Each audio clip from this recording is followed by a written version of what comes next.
Friends, welcome to my TET class. Friends, आज हम देखेंगे हिस्ट्री और हिस्ट्री में हम देखने वाले हैं यूरोपीय शक्तियों का भारत में आगमन। तो एक बार आपका सिलेबस देख लेते हैं। ये देखिए आपका सिलेबस है। यहाँ से जो ऊपर टिक लगे हैं वो टॉपिक हमारे कंप्लीट हो चुके हैं और आज हम जो देखने वाले हैं वो ये वाला टॉपिक है कि यूरोपीय शक्तियों का भारत में आगमन एवं अंग्रेजी राज्य की स्थापना। तो देखिए इसे दो टॉपिक है। एक तो है कि यूरोपीय शक्तियों का भारत में आगमन और दूसरा आपका हो जाएगा अंग्रेजी राज्य की स्थापना, क्योंकि जब बाहर से यूरोपीय शक्तियां अंदर आई तभी तो उनका अंग्रेजी राज्य स्थापित हुआ भारत में। तो इसे हम दो पार्ट में देखेंगे। पहले हम देखेंगे यूरोपीय शक्तियों का भारत में आगमन। तो आइए स्टार्ट करते हैं। तो ये देखिए क्लास 8 की बुक है।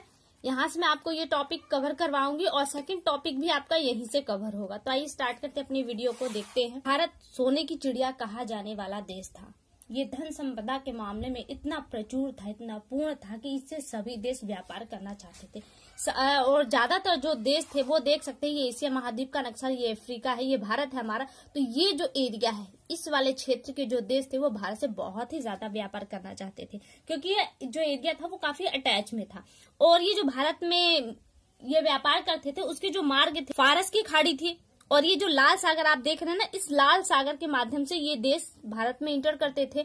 और तीसरा एक मार्ग था ये वाला, मध्य एशिया से यूरोप से होते हुए ये भारत में आते थे और यहाँ से व्यापार करते थे। तो क्या हुआ, अब देखिए व्यापार के लिए एक अजीब सी होड़ होने लगी और बहुत सारे देश अब व्यापार के लिए आने लगे। तो हुआ क्या, इनमें आपस में तकरार बनने लगी। तो जो तुर्कवासी थे, तुर्की थे, उन्होंने भारत में आने का जो रास्ता था, यहाँ पे जो रास्ता था उसे बंद कर दिया। तो ऐसी कंडीशन में हुआ क्या कि यूरोप वाले अब भारत में किसी मामले से कांटेक्ट नहीं कर पाते थे, यानी कि आना जाना से जो संचार व्यवस्था उस वक्त थी वो नहीं हो पा रही थी। अब तुर्कों के अधिकार की वजह से कुस्तुतुनिया जो एरिया था उस पर अधिपत्य हो चुका था। परिणाम स्वरूप क्या है, अब ये परेशान हुआ कि भारत से व्यापार कैसे किया जाए। तो इन्होंने सोचा कि अब समुद्री मार्ग की खोज की जाए। तो यहाँ से समुद्री मार्ग की खोज प्रारंभ हुई। लेकिन प्रॉब्लम ये थी कि समुद्री मार्ग आप देख सकते हैं कि ये रास्ता पूरा बंद हो जाने की वजह से तो उनको यहाँ से व्यापार करना पड़ता था। तो इस रास्ते को किसी का पता नहीं था, तो इस रास्ते की खोज करनी थी। खोज अभी तक तो पता नहीं था, लेकिन अब इस रास्ते की खोज के लिए जो नाविक थे उन्हें बहुत ज्यादा धन की जरूरत थी। और ऐसी कंडीशन में धन आएगा कहाँ से? तो वर्तमान समय जो यूरोप में जो राजा महाराजा हुआ करते थे, जो शक्तियां थी उस समय, उन्होंने उनसे हाथ मिलाया और उन्होंने धन, धर्म और ध्वज का लालच देकर उन राजाओं से धन की डिमांड की। धन क्या, अगर हम भारत से व्यापार करेंगे तो हमें धन की प्राप्ति होगी। धर्म जो यहाँ पे जो था वो इस्लाम धर्म था। तो उन्होंने कहा कि अगर हम जितनी दूर तक जाएंगे उतना हमारे धर्म का प्रचार होगा और साथ में हम अपने देश का झंडा जहां फहराएंगे वो हमारे अधिपत्य में आ जाएगा। तो यही तीन चीजों को लालच देकर उन्होंने उस वक्त के जो राजा महाराजे थे उनसे धन की आपूर्ति की। उन्हें धन मिला और उन्होंने समुद्री यात्रा प्रारंभ की। समुद्री यात्रा करते करते भारत की खोज में कोलंबस और वास्को डी गामा दोनों ही निकले थे। बहुत ही इंपॉर्टेंट प्रश्न है कि कोलंबो और वास्को डी गामा दोनों निकले थे भारत की खोज के लिए। यहाँ पे आप देख सकते हैं वो जो भारत की खोज के लिए निकले थे उन्होंने कुतुबनुमा, एक जैसे हम अभी वर्तमान में दिक् सूचक सुई इस्तेमाल करते हैं ना, कंपास, वैसा ही था ये। तो इसकी मदद से वो दिशा का निर्धारण करते थे और समुद्री रास्ता बनाते थे। तो जब भारत की खोज के लिए कोलंबस निकला, अटलांटिक महासागर से होते हुए कोलंबस अमेरिका पहुंच गया।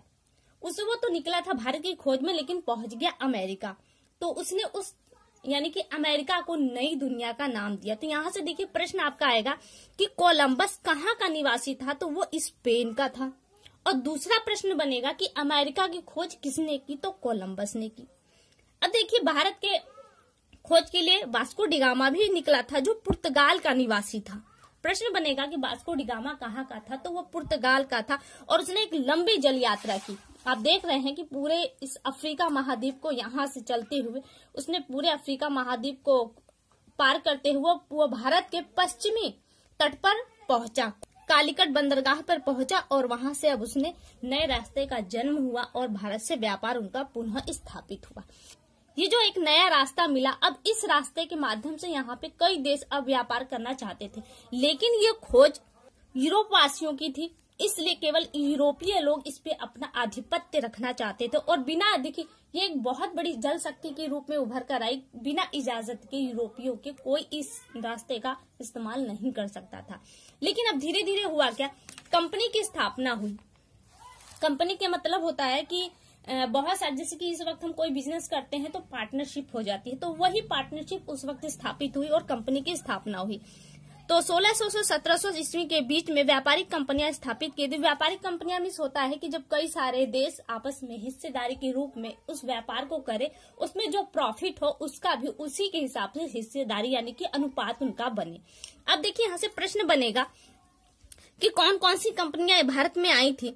तो हॉलैंड में डच ईस्ट इंडिया कंपनी की स्थापना हुई, इंग्लैंड में ब्रिटिश ईस्ट इंडिया कंपनी बनी और वहीं फ्रांस में फ्रेंच ईस्ट इंडिया कंपनी की स्थापना की और इसी के माध्यम से वो पूंजी इकट्ठा करके व्यापार करने लगे।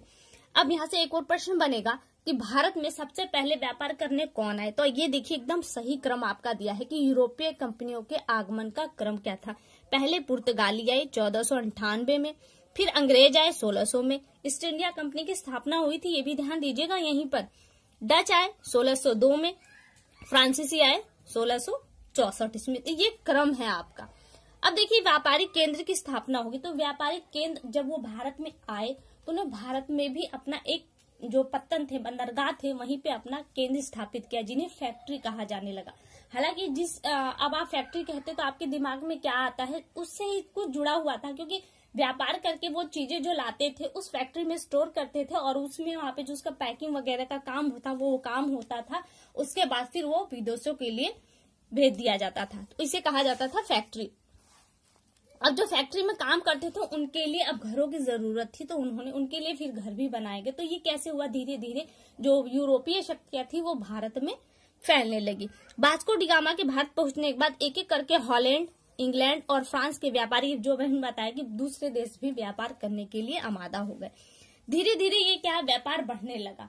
अब ये जो देश थे इनमें होड़ बनने लगी, क्योंकि भारत से वो कम कीमत में कच्चे माल को ले जाते थे और अपने देश में उसे उच्च कीमत पे बेचते थे, उसका बनाया हुआ रूप, और वही माल बना हुआ रूप वो भारत में भी उसे उच्च कीमत पर बेचते थे।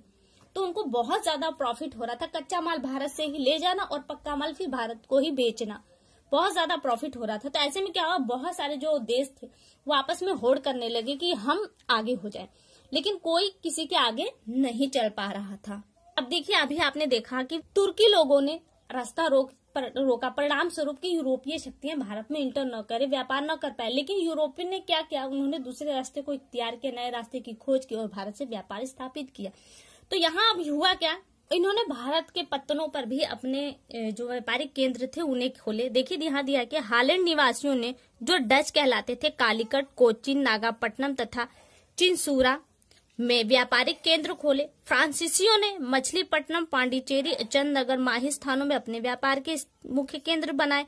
अंग्रेजों ने अपने को केवल समुद्र तक ही सीमित नहीं रखा, वरन क्या हुआ, वो अंदर तक भी घुसे। उन्होंने केवल समुद्र के किनारे यानी कि जो पत्तन थे वहां पर ही अपना केंद्र नहीं बनाया, बल्कि वो और अंदर तक घुसे। कहाँ तक घुसे, देखिए सूरत, कैम्बे, अहमदाबाद, आगरा, भड़ोज, पटना, कासिम बाजार स्थानों तक उन्होंने अपने व्यापारिक केंद्रों की स्थापना की। अब देखिए अब हुआ क्या, भारत में यूरोप के सभी देशों के व्यापारिक पुर्तगालियों के हाथ से व्यापार छीनने की होड़ लगने लगी और वो क्या हुए, एक दूसरे से व्यापार छीनना चाहते थे। और अंग्रेज जो अंदर तक घुस चुके थे उन्हें सबसे ज्यादा प्रॉफिट मिल रहा था, क्योंकि वो क्या थे, जो पत्तन थे वहां पे जो व्यापारिक थे उनसे डायरेक्ट वो माल नहीं लेते थे, वरन क्या थे, वो अब गांव में इंटर हुए और उन्हें गांव से डायरेक्ट, जो गांव में छोटे एजेंट थे उनसे माल उठाना प्रारंभ किया, जिससे इनको बहुत ज्यादा प्रॉफिट मिलने लगा।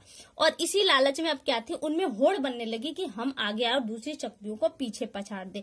और समय के साथ साथ जो नौसेना थी, देखिए पुर्तगाली जो नौसेना थी वो किलो की ताकत अंग्रेज, डच और फ्रांसीसियों से कई मुकाबलों के कारण कमजोर पड़ गई। किसकी, पुर्तगालियों की। सबसे पहले पुर्तगाली ही आए थे और ये कमजोर पड़ने लगे और क्या हुआ, फिर धीरे से इनका जो व्यापार का जो कांटेक्ट था वो कमजोर होता गया। अब देखिए जो अब यहाँ पे किसका स्थापित ज्यादा हो गया, अब अंग्रेजों का स्थापित सबसे ज्यादा हो गया और वो व्यापार करने लगे। अब उन्होंने अपने लाभ के लिए कंपनियों की स्थापना करनी चाहे, अब उनको क्या था, सपोर्ट चाहिए था, तो उन्होंने साम दान दंड भेद की नीति को अपनाया, यानी कि अपने व्यापार के लिए चाहे किसी को इतना ही नुकसान क्यों ना हो वो व्यापार करना चाहते थे। तो उस समय जो बादशाह थे उनके राज दरबार में उन्होंने अपने दूतों को भेजा और व्यापार का प्रस्ताव रखा और ऐसे ऐसे उसमें शर्तें लगाई जिससे राजाओं को ये लगा कि उनको ही प्रॉफिट है। लेकिन उन शर्तों के पीछे जो मेन पॉइंट था वो केवल अंग्रेजों का स्वार्थ छिपा हुआ था।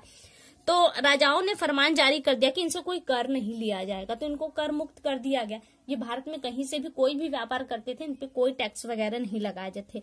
और इन्होंने देखिए अब इनको लालच और आ गया, तो इन्होंने क्या किया, उन राजाओं को वो भेंट स्वरूप कुछ न कुछ देने लगे। यहाँ पे इस बॉक्स में देखिए, मुगल बादशाह जहांगीर के दरबार में कैप्टन हॉकिंस 1608 में आने वाला प्रथम अंग्रेज राजदूत था, जिसके बाद सर टॉमस 1615 ईस्वी जहांगीर के दरबार में आया। जब उसने मुगल जहांगीर के दरबार की शान शौकत देखी तो वह उसने बहुत प्रभावित हुआ। उसने सम्राट को अंग्रेजी दस्ताने भेंट किए और इंग्लैंड में इस्तेमाल की जाने वाली बग्गी, ये जो देख रहे हैं, इसे जहांगीर प्रदान की, जिससे जहांगीर बहुत ही ज्यादा प्रसन्न हुआ। अब आगे देखिए, राजाओं ने इन्हें छूट क्यों दी, क्योंकि वो सोचते थे, उनके मन में एक आशा थी कि खजाना बढ़ेगा और करों में छूट देने से जो उनका राज्य में ज्यादा व्यापार आकर्षित होकर वो बहुत ज्यादा फूलेगा फलेगा।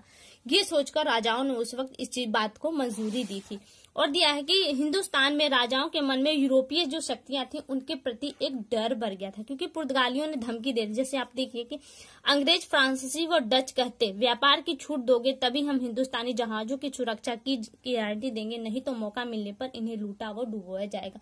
और इसी डर के कारण उन्होंने एक दामन थाम लिया था, किसका, अंग्रेजों का।